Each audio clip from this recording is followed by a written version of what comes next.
नमस्कार मंडळी, तुम्हा सर्वांचं आपल्या श्री महालक्ष्मी या चॅनेलमध्ये खूप खूप स्वागत आहे. तर आज आपण असा एक उपाय बघणार आहोत ज्यामुळे तुमच्या घराला लागलेली नजर असेल किंवा काही पितृदोष असेल, असे काही करणी असेल, अशा प्रकारचे काही जे दोष असतात ते निघून जात असतात आणि ते तुम्ही ओळखू शकता की अशा प्रकारचे दोष आपल्या घराला लागलेले आहेत. जर तुमच्या घरात वाईट शक्तीचा संचार असेल तर ते तुम्ही ओळखू शकता की आपल्या घरात किती प्रमाणात वाईट शक्तीचा संचार आहे. तर हे कधी ओळखायचं? जेव्हा तुमची काही कामं होत नसतील किंवा तुमच्या घरात काहीच प्रगती होत नाही आहे, पैसा येतो कधी आणि जातो कधी हे देखील तुम्हाला कळत नाही.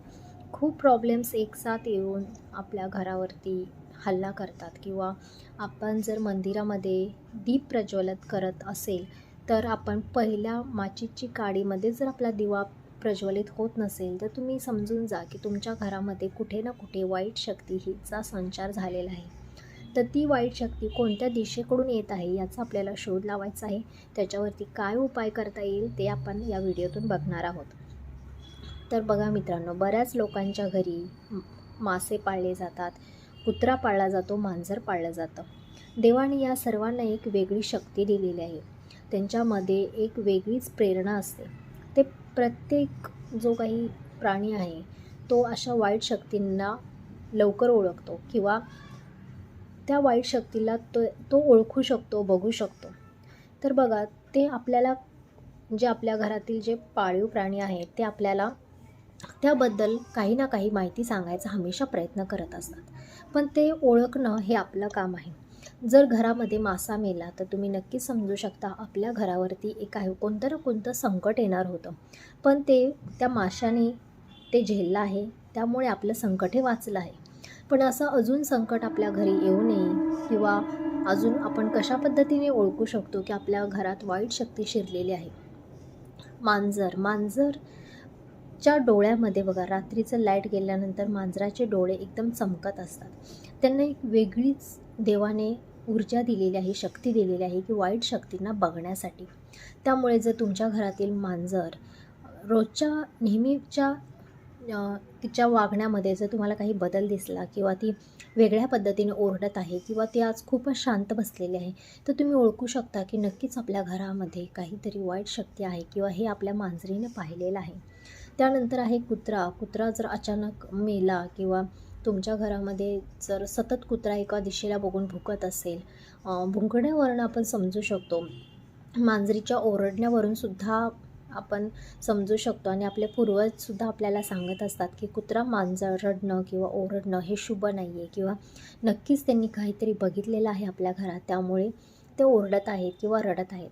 तर अशा जी वाईट शक्ती आहे ती पहिल्यांदा त्यांच्यावरती हल्ला करत असते. तर अशा या मुक्या प्राण्यांवरती हल्ला होऊ नये किंवा त्यांनाही वाचवणं आपलं काम आहे.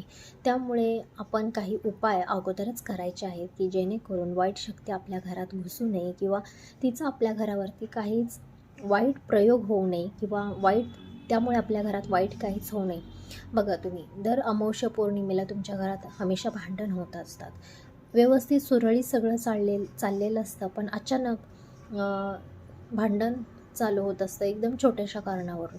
तुमच्या घरी पैसा येत नाही किंवा खूप दरिद्रता आहे, किंवा एखादं तुम्ही काम करायला घेतलं आहात पण ते कामच तुमचं पूर्ण होत नाही.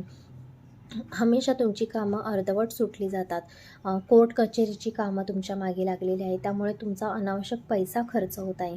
आपण म्हणतो ना, पाण्यासारखा पैसा खर्च होतो आहे. घरात आजारपण चालू झालेलं आहे, मुलाचं लग्न ठरत नाही किंवा अशा खूप सारे प्रॉब्लेम्स असतात की त्याचं हल किंवा निवारण लवकर होत नाही. बघा, तुम्ही माणूस आजारी पडला की आपण त्याला दवा औषध पाणी करत असतो, पण त्याला चांगल्या प्रतीचं औषध पाणी करूनसुद्धा तो जर माणूस बरा होत नाही तर कुठेतरी पाणी मुरतं आहे असं आपण म्हणतो. मग आपण बाहेरचं बघायला चालू करतो. त्याचप्रमाणे जर आपल्या एकापाठी एक जर प्रॉब्लेम येत असतील तर आपण एवढी देवपूजा करतो, एवढं उपवास तपास करतो, पण त्याचं काहीच फळ आपल्याला भेटत नाही. एका पाठोपाठ एक आपल्याकडे अडचण प्रॉब्लेम यायला लागतात. म्हणजे ह्याचाच असा अर्थ की आपण एवढी देवदेव करतो आहे, म्हणजे आपण एवढं औषध पाणी करतो आहे, तरी आपला हा जो काही वाईट शक्तीचा जो आपल्याला लागलेला आजारपण आहे ते बरं होत नाही आहे. तर मग अशा वेळेस आपण काय केलं पाहिजे? काही असे उपाय आहेत ते आपण करून यापासून आपण छुटकारा मिळवू शकतो. तर असे उपाय फक्त पूजापाठ करून भेटत नाही, तर त्या व्यतिरिक्त आपल्याला काहीतरी अजून वेगळं करावं लागतं.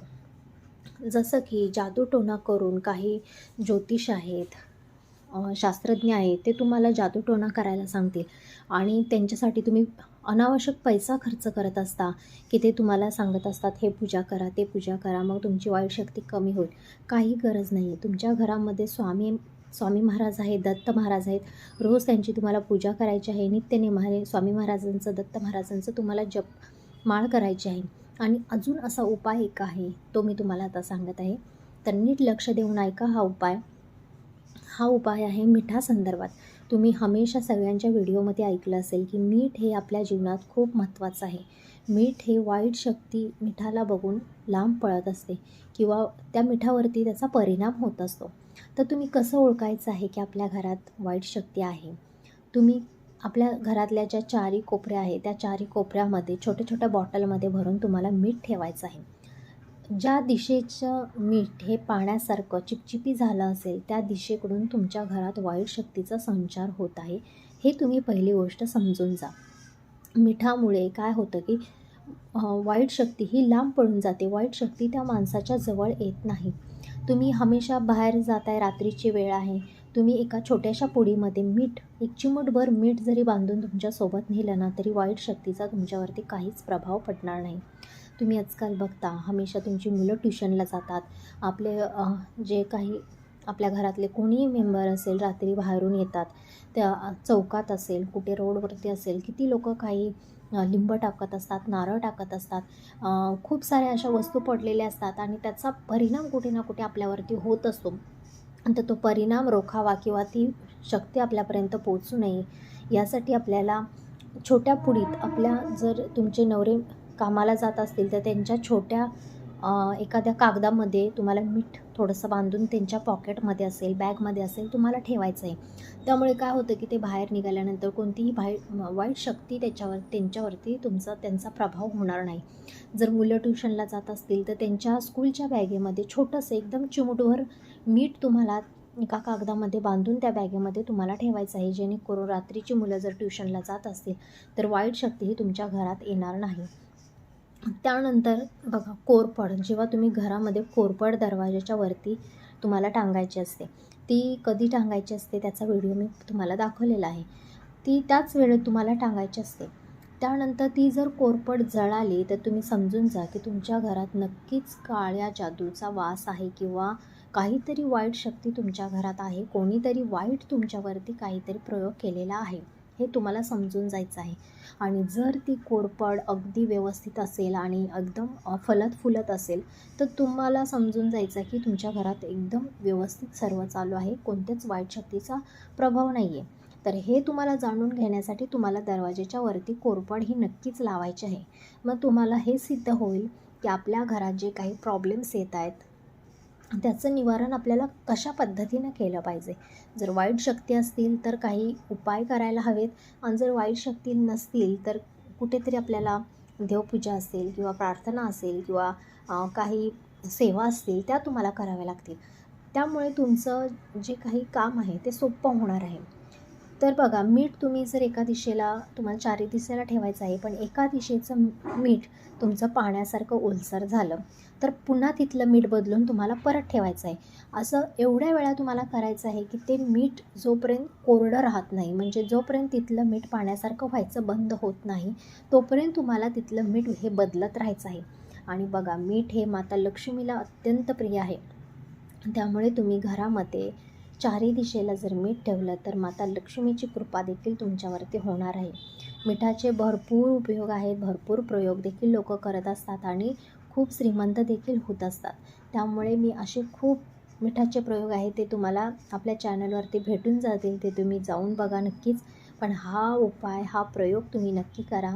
यासाठी बिलकुल खर्च नाही. एकदम तुम्हाला चमचाभर जे मीठ आहे ते तुमच्या एखाद्या प्लॅस्टिकच्या किंवा काचेच्या बरणीमध्येच तुम्हाला ठेवायचं आहे. नसेल जमणार तर एखाद्या पेपरमध्ये सुद्धा बांधून तुम्ही प्रत्येक दिशेच्या कोपऱ्यामध्ये किंवा आसपास बेड असेल, बेडच्या इथे, तुमचं मंदिर असेल, मंदिराच्या खाली, किंवा अजून कपाट असेल, कपाटाच्या इथे, असं तुम्हाला दिशेवाईज तुम्हाला ते मीठ ठेवायचं आहे. अगदी बिना खर्चिक उपाय आहे. हा उपाय करून बघायला तुम्हाला कोणतेच पैसे द्यावे लागणार नाहीत. पण या उपायाने भलं नक्कीच होणार आहे, कारण मीठ हे माता लक्ष्मीसाठी प्रसन्न आहे आणि आपल्या घराच्या चारी दिशेला मीठ ठेवलं तर आपल्या चारी दिशेकडून तुमचा पैसा तुमच्या घरात येणार आहे, हे तुम्ही लक्षात घ्या. तर अशी होती ही आजची माहिती. हा मिठाचा उपयोग तुम्ही नक्की करा. जर तुम्हाला वाटत असेल आपल्या घरी कुठेतरी काहीतरी वेगळं चालू आहे किंवा तुम्हाला सतत जाणवत असेल आपल्याला नजर लागलेली आहे किंवा आपल्या घरामध्ये कोणी काळी जादू केलेली आहे, कोणाची नजर लागलेली आहे, तर हा उपाय तुम्ही नक्की करून बघा. तर अशी होती ही आजची माहिती. ही जर माहिती तुम्हाला आवडली असेल तर आपल्या व्हिडिओला लाईक, शेअर आणि सबस्क्राईब नक्की करा, जेणेकरून मी नवनवीन व्हिडिओ तुमच्यासाठी आणत जाईन, त्याची माहिती तुमच्यापर्यंत लवकरात लवकर आणि सगळ्यात आधी पोहोचेल. धन्यवाद.